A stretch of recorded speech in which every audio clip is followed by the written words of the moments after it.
Iran ने मोड़ा मिसाइलों का मुंह, लाहौर पर क्यों लगा रहा निशाना, कहा हमारी मिसाइलों से नहीं बचोगे।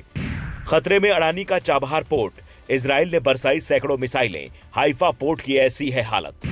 मिट्टी में मिले ईरान के तीनों परमाणु ठिकाने, ब्रिटेन, जर्मनी, फ्रांस, कुवैत ने कर दिया बड़ा ऐलान। ये ईरान की सीधी चेतावनी है। उसकी सेना के कमांडर ने साफ कहा है, पाकिस्तान हमारी मिसाइलों से बच नहीं पाएगा। जिसके बाद सवाल उठ रहे हैं कि लड़ाई इजराइल, अमेरिका और ईरान के बीच की है, तो फिर पाकिस्तान पर मिसाइलें दागने की बात क्यों हो रही है। इसे समझने के लिए ईरान की नई प्लानिंग को जानना होगा।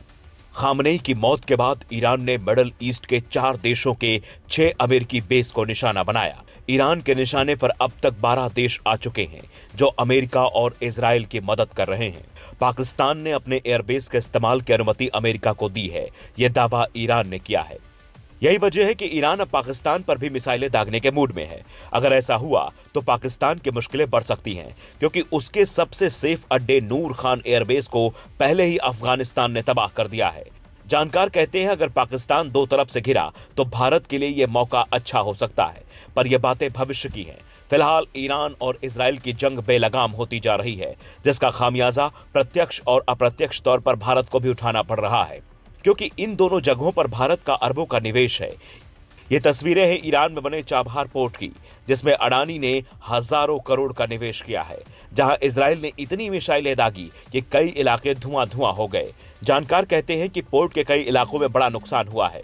अमेरिका लंबे वक्त से इस पोर्ट को लेकर भारत पर सवाल उठाता रहा है, लेकिन भारत के लिए यह पोर्ट रणनीतिक रूप से काफी अहम है, क्योंकि यही वो रास्ता है जहां भारत पाकिस्तान को बाईपास कर सीधा अफगानिस्तान तक संपर्क साध सकता है। अगर यह पोर्ट तबाह हुआ तो पैसे से ज्यादा रणनीतिक नुकसान भी हो सकता है। हालांकि मुश्किलें सिर्फ ईरान में नहीं है। भारत का दूसरा बड़ा निवेश इजराइल में हाइफा पोर्ट में भी है, जो उस देश का बड़ा पोर्ट है। वहां भी ईरान की ओर से लगातार मिसाइलें दागी जा रही हैं। हालांकि Adani ports and special economic zone limited का दावा है, ये पोर्ट पूरी तरह से ऑपरेशनल है। सभी कर्मचारी और इंफ्रास्ट्रक्चर पूरी तरह से सुरक्षित है। हम हर स्थिति से निपटने के लिए तैयार हैं। हालांकि जानकार कहते हैं हाइफा पोर्ट को ईरान से ज्यादा बड़ी दिक्कत हिजबुल्लाह और दूसरे आतंकी संगठनों से है, जो लेबनान की धरती से इजराइल पर हमले कर रहा है और ईरान की ओर से खुलकर लड़ रहा है, जिसे देखते हुए इजराइल ने इस बार लेबनान में भी ऑपरेशन चलाने का प्लान लॉन्च कर दिया है। वहां के प्रधानमंत्री नेतन्याहू ने कहा, हमारी सेना लेबनान में ग्राउंड ऑपरेशन के लिए पूरी तरह तैयार है। लेबनान बॉर्डर पर भारी संख्या में इजरायली सैनिकों के पहुंचने की भी खबर है। दोनों में से कोई भी हथियार डालने को तैयार नहीं है। हालत यह हो गई है कि ईरानी हमलों का डर कुवैत में सबसे ज्यादा बना हुआ है। वहां की सेना ने गलती से अमेरिका के ही 3 एयरक्राफ्ट मार गिराए, जिसकी पुष्टि खुद अमेरिका ने की है। उधर जर्मनी यह दावा कर रहा है कि हम ईरान के खिलाफ जंग पर विचार कर रहे हैं।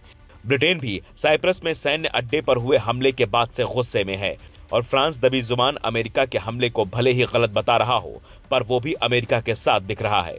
यानी अरब से यूरोप तक फिलहाल संकट के बादल मंडराते दिख रहे हैं, और इसका असर कब पाकिस्तान तक पहुंच जाए कहना मुश्किल है, क्योंकि खामेनेई को खोने के बाद ईरान ऐसे हमले कर रहा है जैसे हर हाल में वो अकेले अमेरिका के हर मददगार से बदला लेने के मूड में हो।